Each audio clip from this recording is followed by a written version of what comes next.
Hello, good day. In the UK,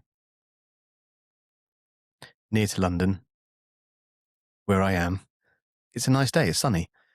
Um, we've had a bad run of pretty poo weather, but now nice weather. So I thought, as an added extra to the opening of this particular episode, show, I don't know what you want to call it, but whenever I say it's like a twinge now. I'm tangenting straight away. Yeah. Anyway, little weather report for you from the south of England. Um,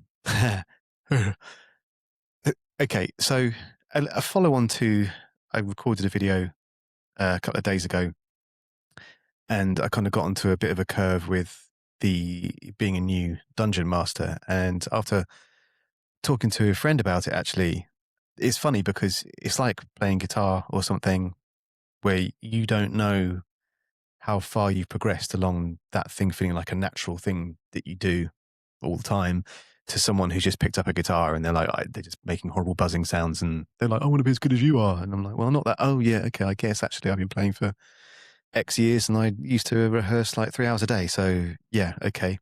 That's what happens. And I guess as a dungeon master, games master, warden, keeper, rabble rousing, whatever moniker you want to give to someone who has the kind of rough plot and story in mind and keeps the game moving and reacts to player choices, then yeah, I guess thousands and thousands of hours, I suppose. It's because I will always try and mention jiu-jitsu at some point.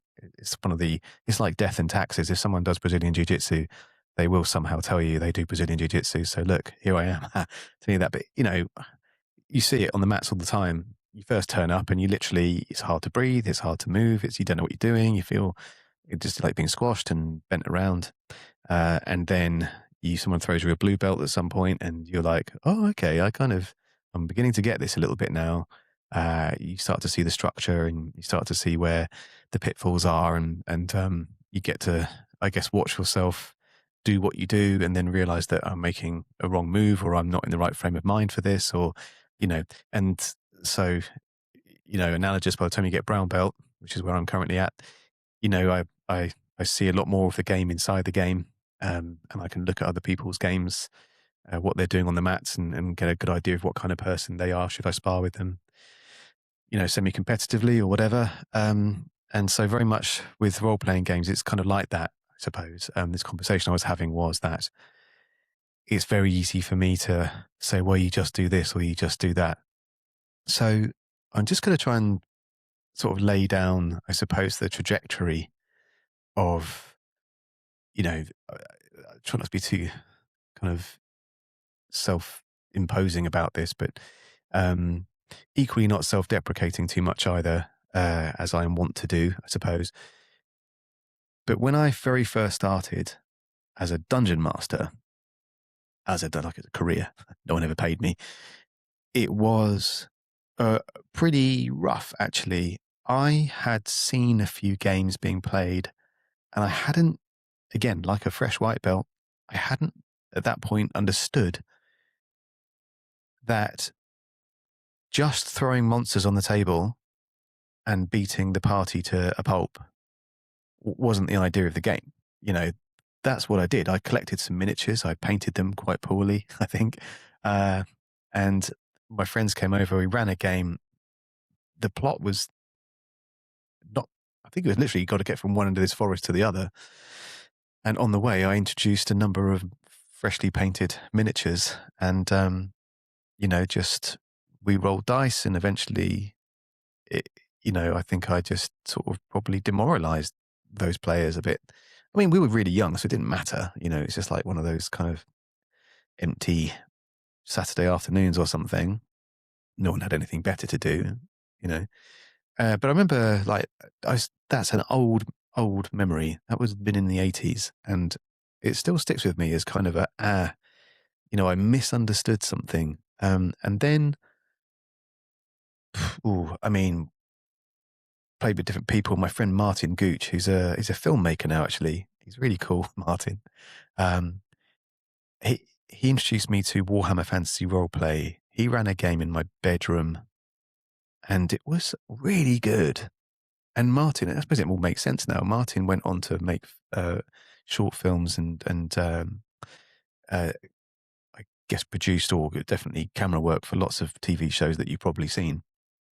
And he already understood the kind of the art of the narrative. He'd obviously studied, even at a young age, he'd studied that. He knew it. So when he ran this game, I could really picture it. I remember we were in a stagecoach. We were trying to escape from something, and he was describing, even down to like, the sort of the wheels on the wagon, how they were bouncing off stones and mud. And it really, that's the thing. I can see it. So that was a lesson learned. Then I used to run games at school sometimes after class. People would join in, and I got very much more into the kind of telling the story of the scene and then giving the players room to maneuver. That's where I think I understood the process more.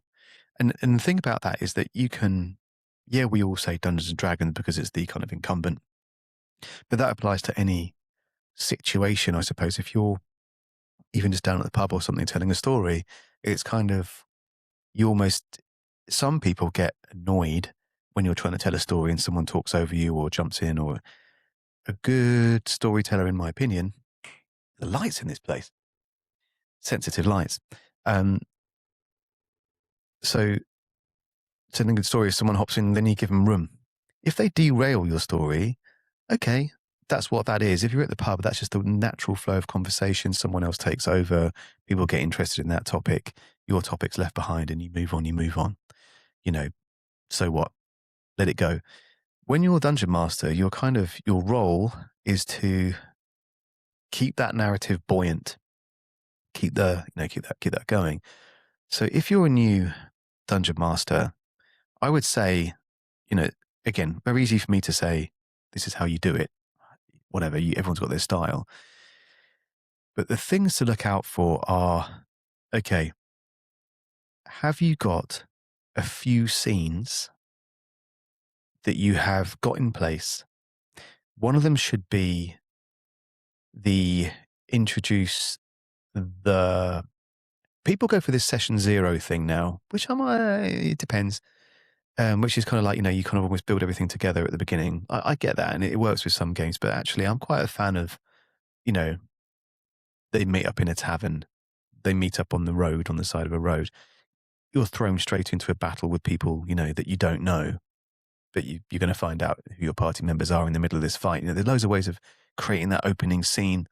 And like any movie or book, generally, you are given this moment of exposition. The kind of the narrative description of, what you're seeing, where you are, how you see each other, how you meet each other, what's happening in the moment. So that's kind of scene 1. And just make sure that almost like if you want to, I have done this a few times, it's just storyboard it a little bit, just get a bit of A4 paper or whatever, draw 3 or 4 boxes, 1, 2, 3, 4. Box 1, a little sketch. Don't have to be an artist, just a little sketch. There's that, there's this, there's that. And then it's funny how, because you're a creative person, if you're a dungeon master, there's just no getting around it. That's what you are. As you begin to sketch that thing, you are automatically thinking, oh, wouldn't it be cool if? And I wonder what the barman's like in this tavern. Is he an ex-adventurer? What is it? Is he a thug? Is he just a really nice guy? Be sketching, doodling, ask yourself the question about the scene. You don't have to write everything down. Just make a couple of little bullet points underneath that box. Scene 1, this, bullets. Then, of course, you need to go, well, is this the scene where the players get given the quest? Yes or no? But it needs to be a transition if it isn't. So there's a guy in the tavern who's going to sidle up to them at some point, if it's a tavern, and he's going to say, guys, there's this chap outside who's been asking about you. He's standing underneath one of those lanterns looking at your horse or whatever. He's asked for you by name. So scene 2 is dude, guy, chap, under lantern light with horses, right? So sketch that in box 2. This is exposition. Okay, so what's this guy? How is he going to give the quest? What does he want? He said something stolen. His wife's gone missing. He has some dark secret that he wants you to help him with in return for money, a thing, whatever. So that's scene 2. Scene 3 is normally the kind of obstruction or the difficulty or the challenge. So yeah, is it the traversal bit where they have to go through, the beginning of a dungeon, or is it a forest, or is it, a battlefield? What is it? It's the bit where they've got to find it hard work. Maybe it whittles them down a bit. They learn something. More clues are handed out in that scene.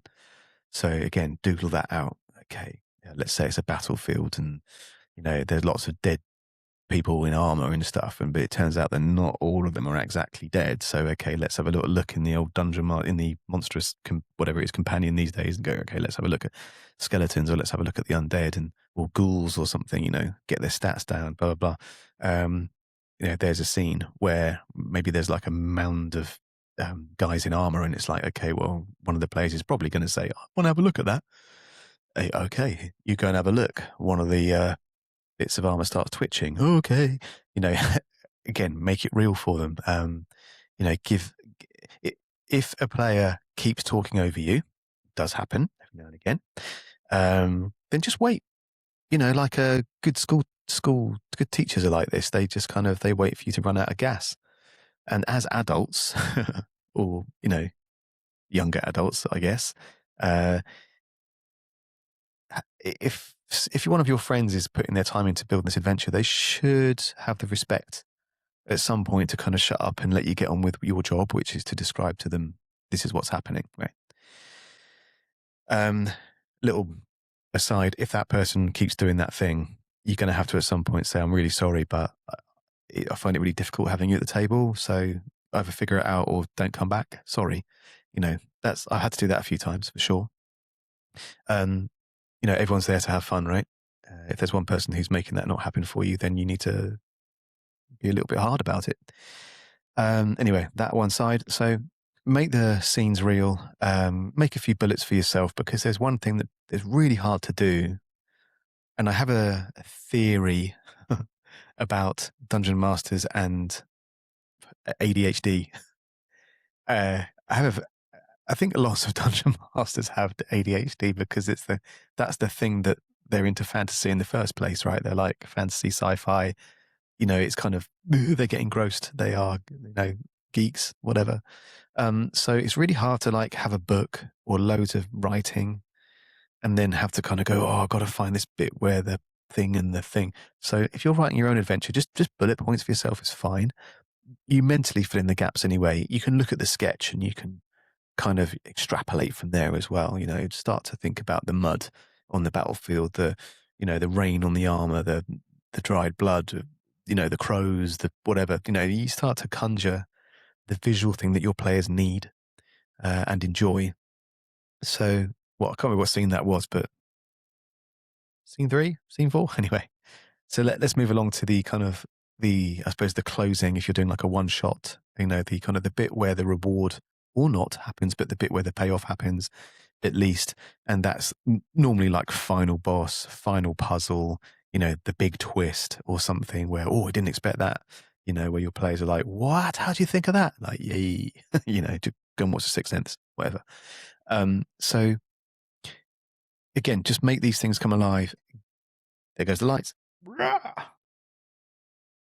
Give the players room to maneuver, give the players room to ask you the questions. Really allow that, because if they're not asking questions like, what's underneath that? Or can I see X? Or, what's the weather like? Then give them hints, tell them. One of the greatest tricks you can pull is to just kind of break the wall a bit, say to one of your players, like, what's your character feeling right now? Or, you know, if you've been running this game for a little while and you have made notes, as you should really make little notes about things that happened in previous adventures, is to bring back something from like an older adventure and say, oh, you know, how do you feel about this now? Because when that happened, or that one of my, I don't own these people. My very, very, very good friend and old friend, Di, is a very, very good dungeon master. And he did this thing that blew me away one day. It's a very, very long campaign that we've been running. And, you know, my character has been through a lot, you know, whatever.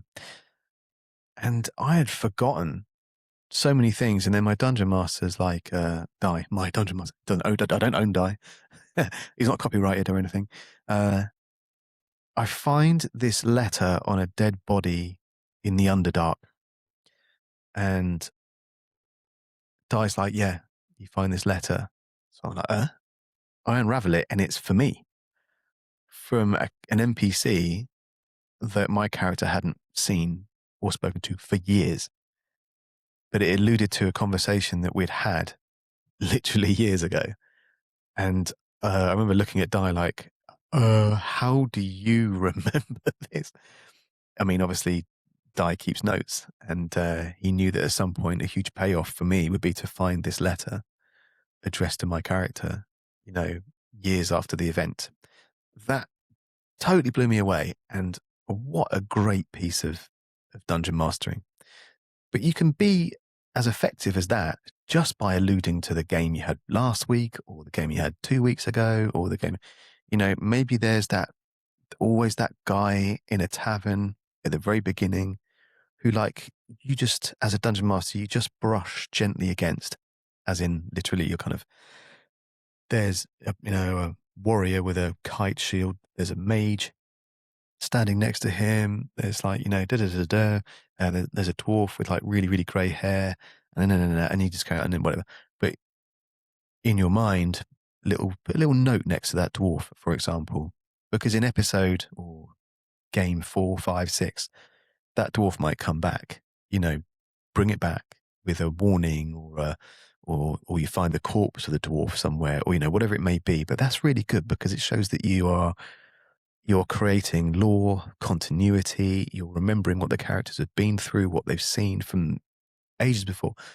That's when your players start to look at you and like, they're like, oh, hey, you know, that's amazing, right? It doesn't take that much work. It's just kind of, I can't remember, I've read so many rule books, so many things over the years, but I think, oh God, I want to say it's Fate, but I don't think it is. But one of the rule books, it says very clearly, you know, the players treat the players as though they're your heroes. You don't want them to fail, but failure is always a possibility. But treat them like they're your heroes. So, you know, let them have moments where they can really shine. And if they feel as players that they don't know quite how to do that, then help them to it. You know, kind of, I was playing with my friend, with at my brother's house the other day, and we had a new player, and she was, like throwing daggers at this, like mossy zombie thing. And she kept missing on the dice. And I felt quite bad for her because, like, I think she was like, come on, you know, it gets to her turn. She's like, right, roll the dice to hit. And no, you just miss it. So I wanted her to like be successful. So I one of her cool things was she was really good at like riding on horseback and stuff, and throwing daggers. And so she had kind of tied her horse up not too far away. She was like, can I make it to my horse? Because the fight was getting really bad. And I think, you know, they were taking some hits. And she's like, can I get to my horse? And I was like, yeah, you can move, get to your horse, and you can jump on because you're really good with horses.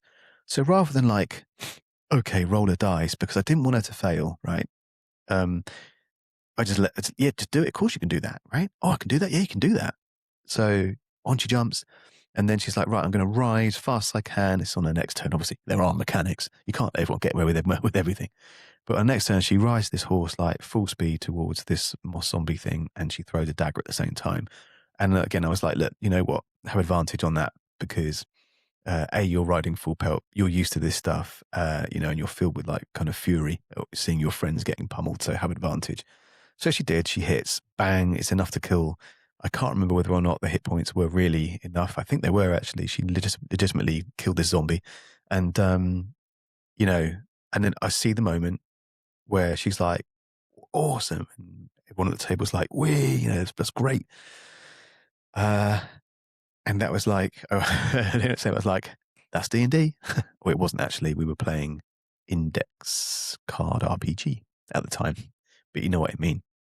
So facilitate your players. Don't be their enemy. You know, treat them like they're your heroes. Give them room to maneuver.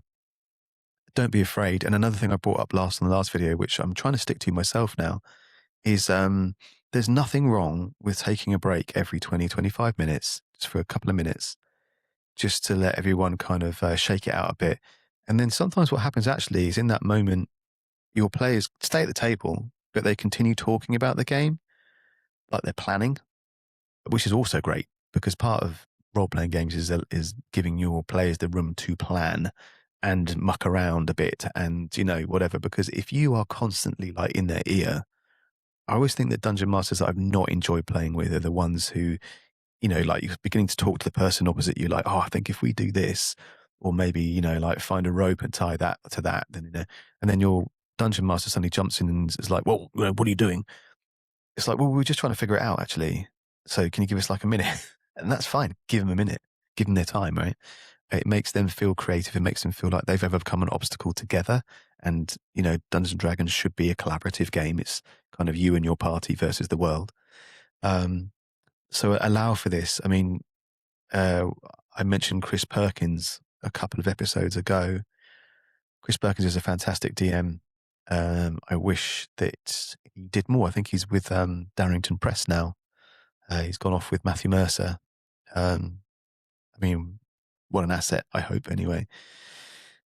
But it's amazing. You can watch one of the old Acquisitions Incorporated live shows, which are like 3 hours long, 3.5 hours long sometimes. And Chris barely says a word. You know, he's so good at delivering the scene.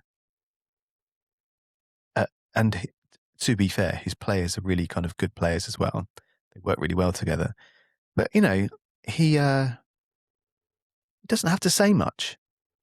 Sometimes a player will say something and he'll just smile and nod, like sagely. He's like a guru. It's like, yeah, I know exactly what you mean. Now roll the dice and do it, Jerry.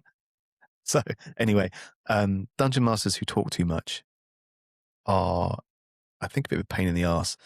I don't know if I do it sometimes. I think sometimes I'm so hopped up on, you know, like an energy drink or coffee. We played the other day and my friend Rupert was like, what's wrong with you? Because I was just, and then he looked at this bag of sweets that I've been consuming. I don't normally eat sweets anymore, but these sweets, I love them. I don't even know what they're called, but there's definitely no actual nutrition or food in them. They're just horrible sugar, really. But anyway, I'd eaten like half a bag and I was drinking coffee and my brother's very strong coffee and I was all over the shop. I think in my head I was being funny, but I'm not sure looking back. Anyway, so that's kind of advice for new dungeon masters. Sketch it out, storyboard it if you need to, doodle a bit. Give yourself the space for the scene to kind of come at you, and make a few bullet notes so that you can quickly scan. You know, what's the reason for the scene? Scene one, introduce each other and, you know, the party together, you know, and where you are. Scene two, exposition, you know, the quest is given to you somehow. Oh, there's rats in the basement. Is there? Okay, let's help with that. You know, didn't tell you there were giant rats. You know, scene 3 or 4 could be, you know, both traversal scenes. You challenges are happening there. There's puzzles, there's clues in those scenes, perhaps. There's like, alluding to a wider lore story, mention of like the big bad thing, perhaps, but kind of in abstract.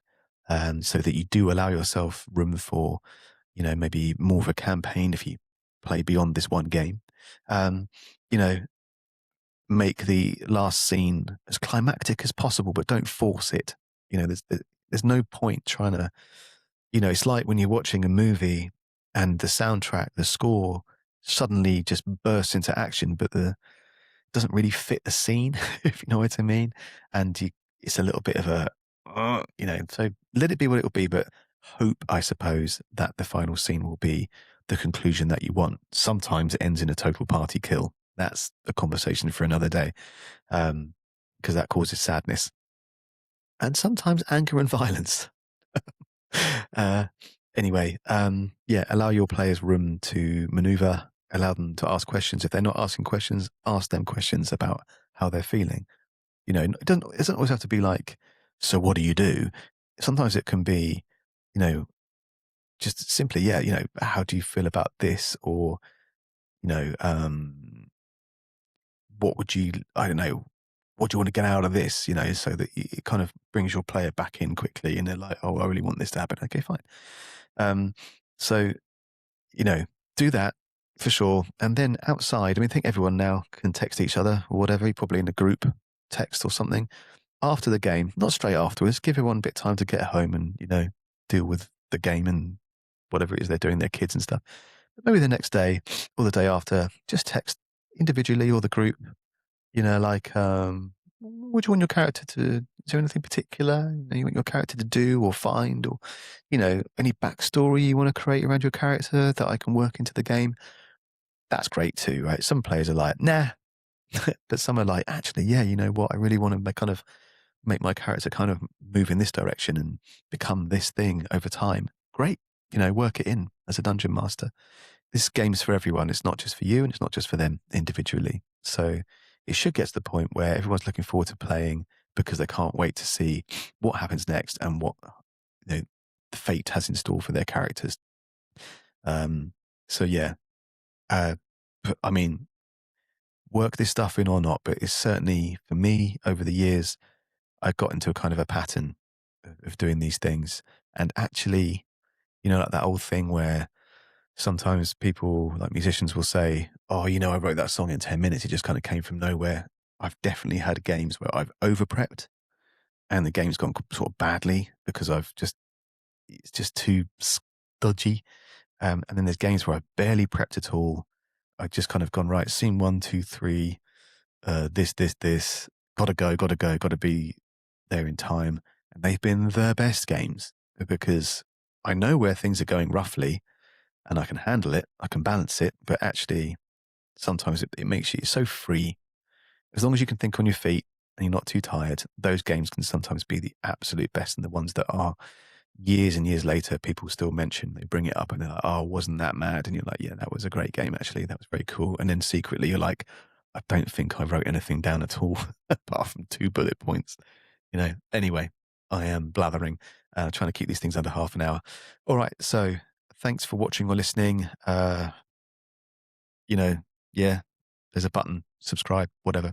I think these days, if you leave a comment and like the thing, that is helpful. Again, I'm not. Why am I doing this? I'm doing this because I like talking about it, and there are a lot of people who talk a lot of stuff about Dungeons and Dragons on YouTube, and I feel like sort of semi-justified in a way. I've been doing this for so long, and why the hell not? I've got the means to do it, so it's quite cathartic, actually. But I also don't really want to talk into a void. So if you do want to hear my ramblings, then by all means, do the thing that helps YouTube do the thing. I keep ending these with the word tiddly poop. So, yeah, tiddly poop.